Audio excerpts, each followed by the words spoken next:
కాల సమయంలో మనం ఏబును గురించి మరి జ్ఞాపకం చేసుకుంటే, ఏబు ఆ ఊజు దేశమంతటిలో మరి అతడు యథార్థవంతుడు, న్యాయవంతుడు, దేవుని యందు భయభక్తులు కలిగిన వాడు, చెడుతనమును విసర్జించిన వాడు.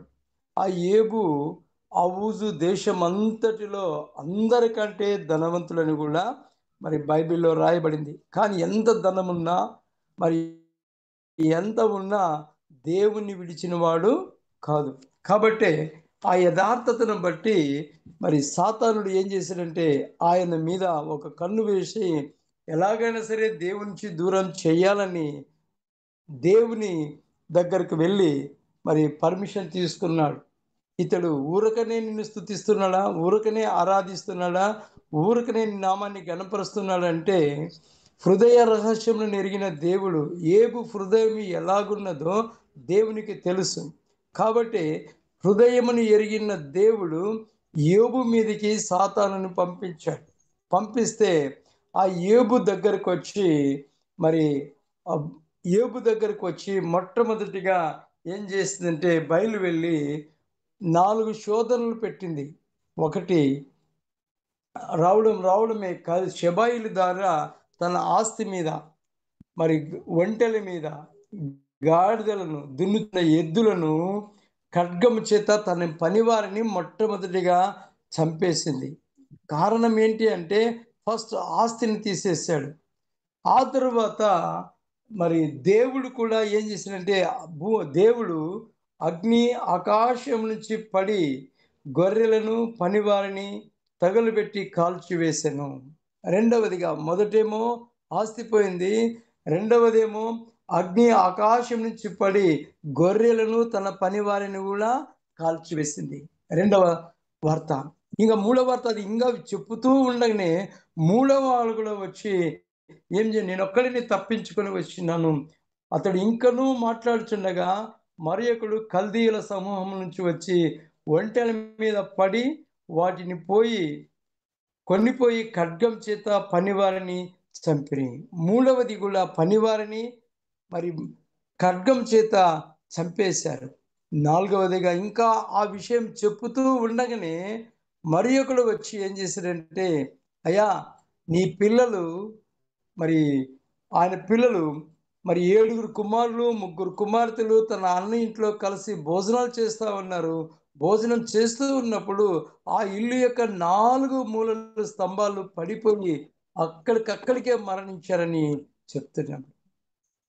ఒకే రోజు ఒకే దినమున 4 వార్తలు వింటే ఆ యొక్క దేవునియందు భయభక్తులు కలిగిన వాడు, దేవునియందు విశ్వాసం ఉంచిన వాడు, దేవునియందు నమ్మకం ఉంచిన వారు, దేవునియందు ఆసక్తి కలిగినటువంటి ఆ యోబు ఏం చేశాడంటే తన యథార్థతను వదలలేదు. తన యథార్థతను వదులుకోకుండా భయభక్తులు కలిగి దేవుణ్ణి స్తుతించాడు.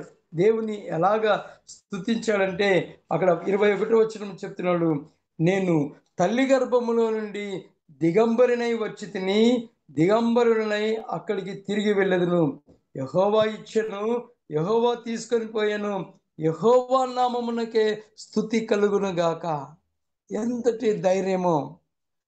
మరి ఎవరైనా చనిపోతే ఆదరించడానికి మన వాళ్ళు ఎంతో మంది వచ్చి ఎన్నో రకాలుగా ఆదరిస్తారు. కానీ ఎంతమంది ఆదరించినా మరి ఇలాంటి మాటలు మాత్రం మన వాళ్ళు చెప్పలేరు. చాలామంది మన వాళ్ళు ఇలాగ చనిపోతే ఏమనుకుంటారు, ఒక కొడుకు చనిపోయినా, ఆస్తి పోతే, లేకుంటే మన వాళ్ళందరూ కూడా మనం చీదరించుకున్నప్పుడు దేవుడు అన్యాయం చేసినాడండి, నేను దేవునికి కానుకలు ఇస్తుంటిని, దేవుణ్ణి ఆరాధిస్తుంటిని, దేవుని మందిరానికి వెళ్ళి కసుగొట్టి క్లీన్ చేస్తుంటిని, ఇన్ని పనులు చేస్తుంటే కూడా దేవుడు నాకే అన్యాయం చేసినాడని నేరం మొత్తం.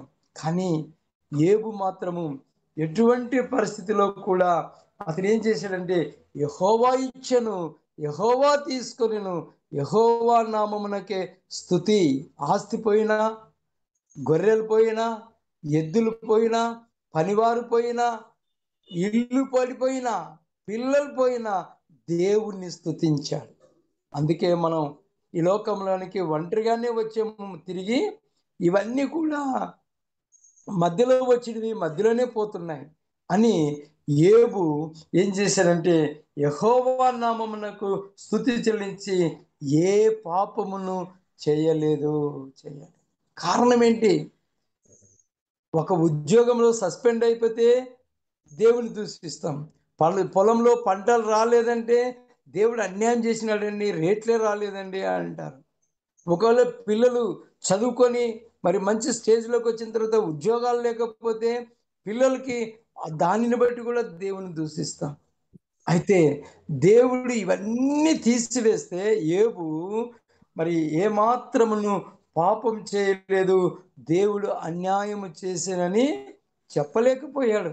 కారణం ఏంటంటే దేవుని యందు భయభక్తులు కలిగిన వాడు, దేవుని యందు యథార్థంగా నడుచుకున్నవాడు, దేవుని దృష్టికి న్యాయవంతుడిగా యోబు ఉన్నాడు కాబట్టి ఇవన్నీ ఇచ్చింది దేవుడే, ఇవన్నీ తీసుకున్నది కూడా దేవుడే. నా తల్లి గర్భంలో నేను దిగంబరినే వచ్చి తిని దిగంబరిగానే వెళ్తున్నాం. మనం ఈ లోకంలోనికి ఏమీ తీసుకొని రాలేదు, ఏమీ కూడా తీసుకొని పోలేం.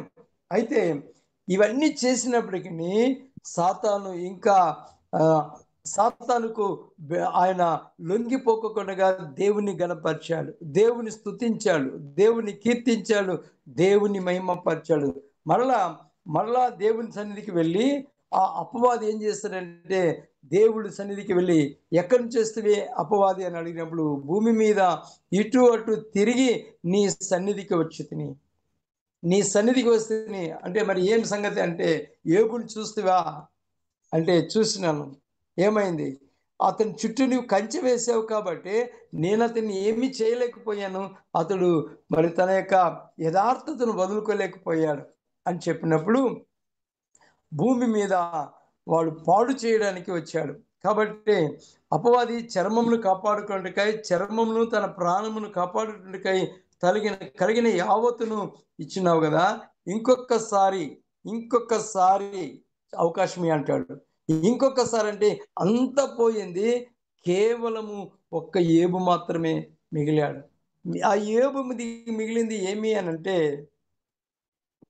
ఏం మిగిలిందంటే తన శరీరం ఒకటే మిగిలింది. ఇప్పుడు తన శరీరం మిగిలింటే ఆ శరీరాన్ని కూడా అపవాది కన్ను వేశాడు. కారణం ఏంటి? రోగాలు, కష్టాలు, బాధలు మనకి వాతావరణాన్ని బట్టో లేకపోతే కొన్ని బలహీనతలను బట్టి వస్తాయనుకుంటున్నాం. కానీ కొన్ని సార్లు రోగాలు దేవుడు కూడా పంపిస్తాడు. ఎందుకు అనంటే యథార్థతను వదులుకుంటావా? లేకుంటే మరి దేవుని దూషిస్తావేమో అని చెప్పి రోగాలు వచ్చినప్పుడు మనం దేవుని స్తుతించేది వదిలి ఇటు తిరిగి చివరికి దేవుడికి అన్యాయం చేసినాడండి అంటారు. ఏ సమయంలో మనకు అన్నిటికీ గ్యారెంటీ ఉంది కానీ మనకు మాత్రం గ్యారెంటీ లేదు. దేనికైనా ఉండొచ్చు గ్యారెంటీ ఈ లోకంలో. మనుషులు చేసిన దానికి గ్యారెంటీ ఉంది కానీ దేవుడు చేసిన దానికి గ్యారెంటీ లేదు. ఎప్పుడు పోతామో కూడా మనకు తెలియదు. తల్లి గర్భంలో పిండంలో ఉన్నప్పుడే పోవచ్చు, పుట్టిన తర్వాత పోవచ్చు, యవ్వన కాలంలో పోవచ్చు, మధ్య వయసులో పోవచ్చు, వృద్ధాప్యంలో పోవచ్చు. ఎట్లా పోతామో కూడా మనకు తెలియదు. అయితే యోబు శరీరం మాత్రం మిగిలింది. ఆ అపవాది దేవుని దగ్గర సెలవు తీసుకున్నాడు. దేవుడు యోబు యొక్క హృదయాన్ని చూసిన వాడు, యోబు యథార్థతను చూసిన వాడు కనుక యోబు దేవుని యందు భయభక్తులు కలిగిన వాడని తెలుసుకొని అపవాదికి అవకాశం ఇస్తే ఆ అపవాది రావడము యోబు శరీరం మీద పడ్డాడు. యోబు శరీరం మీద పడి ఏం చేశారంటే శరీరం అంతా కూడా కురుపులతో చీము రక్తము కారేటట్లు చేశాడు. శరీరం ఎంతో అందంగా ఉన్నటువంటి ఆ యోబు, ఎంతో బలంగా ఉన్నటువంటి ఆ యోబు, ఎంతో సౌందర్యంగా ఉన్నటువంటి ఆ యోబు శరీరం అంతటిని కూడా అందవికారం చేసేసాడు. కేవలము ఎముక మాత్రం మిగిలింది. ఆ ఎముక బాధ తట్టుకోలేక నడివీధులకు వెళ్ళి బూడిదల్లో పొరలాడి ధూళి పోసుకొని బోకితో గీక్కుంటున్నాడంట. ఆ బాధ భరించలేక ఆ దుర్వాసన వస్తున్నాడు. ఎంతో సువాసనతో ఉన్నటువంటి ఆ యోబు దుర్వాసన వచ్చాడు. అయినా ఈ శరీరం మట్టి శరీరం కాబట్టి దుర్వాసనే. మనం ఒక 2 రోజులు స్నానం చేయకపోతే మన శరీరమే మనకు అసహ్యంగా ఉంటుంది. మరి రోగం వచ్చి రక్తము, చీము కారుతూ ఉంటే, కుక్కలు నాకుతూ ఉంటే ఆ బాధ వర్ణనాతీతం. ఆ బాధను చూడలేం ఎవరు కూడా.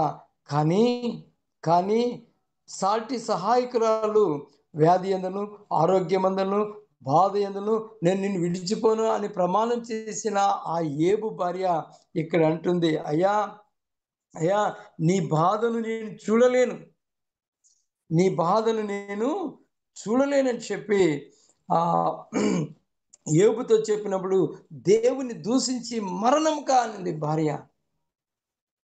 ఎంతటి భయంకరం! ఒక సైడు అపవాది, ఒక సైడు పిల్లలు పోయారు, ఒక సైడు ఆస్తులు పోయాయి, ఒక సైడు పనివారు పోయారు. చివరికి శరీరం ఎముక మాత్రం మిగిలి వేదన పడుతూ ఉంటే, ఆ భార్య దేవుని దూషించి మరణం కంటే ఆ వేదనలోనే, ఆ బాధలోనే, ఆ యొక్క సమస్యలోనే ఆ యోబు అంటున్నాడు, ఎంత మంచి మాట. దేవుడు సమృద్ధిగా ఇచ్చినప్పుడు దేవుడా, దేవుడా అని మనం మందిరాలకు వెళ్ళాం, ఆరాధనలు చేసాం, సమృద్ధిగా దేవుణ్ణి ఆరాధించాం. అన్ని ఇచ్చినప్పుడు దేవుడా అంటారు. ఎవరయ్యా అంటే దేవుడిచ్చింది ఇది, దేవుడిచ్చింది, దేవుడిచ్చింది అంటాం. పోయిన తర్వాత అదంతా తీసివేసిన తర్వాత దేవుడు ఎంత అన్యాయం చేస్తున్నాడని అనాలని ఆ మాట సాతానుడు భార్యలో దూరి ఆ మాట అనిపించడానికి ప్రయత్నం చేశాడు. కానీ ఆ సాతాను యొక్క ఆలోచన ఆలోచనను దేవుడు తీసివేసి ఆ భార్యను కూడా చెప్పాడు, మూర్ఖురాలా. ఈమె ఏమంటున్నాడు, మూర్ఖురాలా అని చెప్పి, మనము దేవుని వలన మేలు అనుభవించుదమా, కీడును మనం అనుభవింపతగదనా నేను. ఎంత మంచి మాట. కీడు కూడా సేవలో, కుటుంబంలో, క్రైస్తవ జీవితం అంటే కష్టాలే, బాధలే. ఎందుకనంటే ఈ బాధలన్నీ కూడా దేవుని నమ్ముకున్న తర్వాత వచ్చేటివే. ఈ సువార్తలో కూడా ఎంతో మంది ఎన్నో రకాలుగా క్రైస్తవ సేవకులను హింసిస్తా ఉంటున్నారు. సంఘాలను హింసిస్తా ఉంటారు. బోధకులను హింసిస్తుంటున్నారు. సువార్త పత్రికలను హింసిస్తుంటున్నారు. కారణం ఏంటంటే యేసు నామములో, దేవుని నామములో. కాబట్టి ఆ యేబు అక్కడ అంటున్నాడు, అందుకతడు మూర్ఖురాలు మాట్లాడినట్లు నువ్వు మాట్లాడుచున్నావు. మూర్ఖులు. బాగున్నప్పుడేమో దేవునికి జతతో కలిసి వెళ్ళాము. బాధలో ఉన్నప్పుడు కూడా భర్తతో కలవలసిన ఆ భార్య ఇప్పుడు అపవాది అనుచరురాలై ఆ యేబును ఆ మాట అంటుంది. కానీ యేబు కీడును ఈ సంగతుల్లో యేబు ఏ విషయమందును యేబు నోటి మాటతోనైనను పాపము చేయలేదు. ఫస్ట్ మొదటిగా ఏ విషయంలోనూ పాపం చేయలేదు. దేవుడు అన్యాయం చేయలేదని చెప్పాడు. రెండవదిగా ఇక్కడ అంటున్నాడు భార్యతో, యేబు నోటి మాటతోనైనను పాపము చేయలేదు. దేవుని దూషించిన వాడు కాడు నోటితో. కారణం ఏంటంటే దేవుని యందు భయభక్తులు కలిగిన వాడు. కాబట్టి దేవుని యందు భయభక్తులు కలిగిన వాడు. చివరిగా ఇక్కడ స్నేహితులు వస్తున్నారు ఇప్పుడు. ఎంతో ప్రేమించిన ముగ్గురు స్నేహితులు వచ్చారు. వచ్చి అతని బాధను విన్నవారై, మనం కూడా ఈ ప్రాతకాలం మరి ఒక బాధను విన్నాం, వేదనను విన్నాం. కారణం ఏంటి అనంటే దైవజనుని భార్యను మరి గత రాత్రి ఈ లోకం నుంచి శాశ్వతంగా దేవుడు తీసుకున్నాడని విన్నాం. వారి కొరకు మనం ప్రార్థన చేయవలసిన వారమై ఉన్నాం. కాబట్టి ముగ్గురు స్నేహితులు అతనికి సంభవించిన దాన్ని చూసి అతనితో కలిసి దుఃఖించుటకును, అతన్ని ఓదార్చుటకును పోవాలని ఆలోచించుకొని తమ తమ స్థలములను విడిచి వచ్చిరి. ముగ్గురు స్నేహితులు దూరం దూరంలో ఉన్నారు. ఆ వార్త విని యేబు దగ్గరికి వచ్చారు, చూశారు. అప్పుడు దగ్గరలో కూర్చున్నవారు, అప్పుడు కలిసి భోంచేసిన వారు, కలిసి పండుకున్నవారు, ఇప్పుడు అతని వ్యాధిని బట్టి, ఆ దుర్వాసనను బట్టి ఆ ముగ్గురు స్నేహితులు దూరమున నిలిచి, ఎంత మంచి దూరముగా నిలబడి ఎంతో ప్రేమించిన స్నేహితులు. కానీ ఈ ఉదయకాలం మన ప్రాణప్రియుడైన మన యేసయ్య మనల్ని ప్రేమించి మనకు దూరంగా ఉండే దేవుడు కాదు. భార్య దూరంగా ఉండొచ్చు, పిల్లలు దూరం కావచ్చు, ఆస్తులు దూరం కావచ్చు, ఇండ్లు దూరం కావచ్చు. కానీ దేవుని యందు యథార్థంగా భయభక్తులు కలిగి నడుచుకుంటే దేవుడు దూరముగా ఉండే దేవుడు కాదు గాని దేవుడు సమీపముగా ఉండే దేవుడు. దేవుడు మనతో ఉండే దేవుడు. యోబు తన యథార్థతను వదులుకోకుండా ఇంకనూ దేవుని స్తుతిస్తుంటే ఆ స్నేహితులు దూరముగా నిలుచుండి కన్నులెత్తి చూచినప్పుడు అతన్ని పోల్చలేక తమ వస్త్రములను చింపుకున్నారు. ఎంతటి సౌందర్యవంతుడు, ఎంత విలువ కలిగిన వస్త్రాలు ధరించిన వాడు, ఏమిది పరిస్థితి గుర్తుపట్టలేకపోయాం కదని తమ్మును తాము ఏం చేసుకున్నారంటే వస్త్రాలు చింపుకున్నారు. కారణం ఏడుస్తా ఉన్నారు. ఈ ప్రాతకాల సమయంలో మన జీవితంలో, మన ఆత్మీయ జీవితంలో ఏది ఉన్నా, ఏది లేకపోయినా, పిల్లలు మాట విన్నా, మాట వినకపోయినా, ఆస్తులు ఉన్నా, ఆస్తులు లేకపోయినా, దేవుని యందు భయభక్తులు కలిగి సాగిపోతుంటే, యథార్థంగా సాగిపోతుంటే, దేవుడు ఎప్పుడు కూడా అన్యాయము చేసినవాడు కాదు. అన్యాయం చేసేవాడు కూడా కాదు. కారణం ఏంటంటే దేవుడు న్యాయవంతుడు. దేవుడు హృదయ రహస్యములను ఎరిగిన దేవుడు. ఈ ప్రాతకాలం జూమ్ కుటుంబంలో మనందరి హృదయాలు ఒకరికి ఒకరు తెలియవు కానీ దేవునికి మాత్రం మన హృదయము బాగా తెలుసు. మనం ఎలాగున్నామో దేవుని యందు విశ్వాసంతో, నమ్మకంతో, భయముతో, భక్తితో సాగిపోతుంటే దేవుడు పోయిన దానికంటే రెండంతలు ఇస్తాడు. ఒకవేళ దేవునిని మరి నోటితోనో పాపం చేసి దేవుడు అన్యాయం చేసినాడని దేవుని విడిచి మనం దూరంగా ఉంటే మనం మరి దేవుని దృష్టికి యథార్థవంతులం కాకపోవచ్చు. పైకి భక్తి కలిగిన వారి వలె ఉండి దాని శక్తి లేని వారి వలె ఉంటే ప్రయోజనము లేదు. కాబట్టి ఏబు దేవుని దూషించిన వాడు కాదు.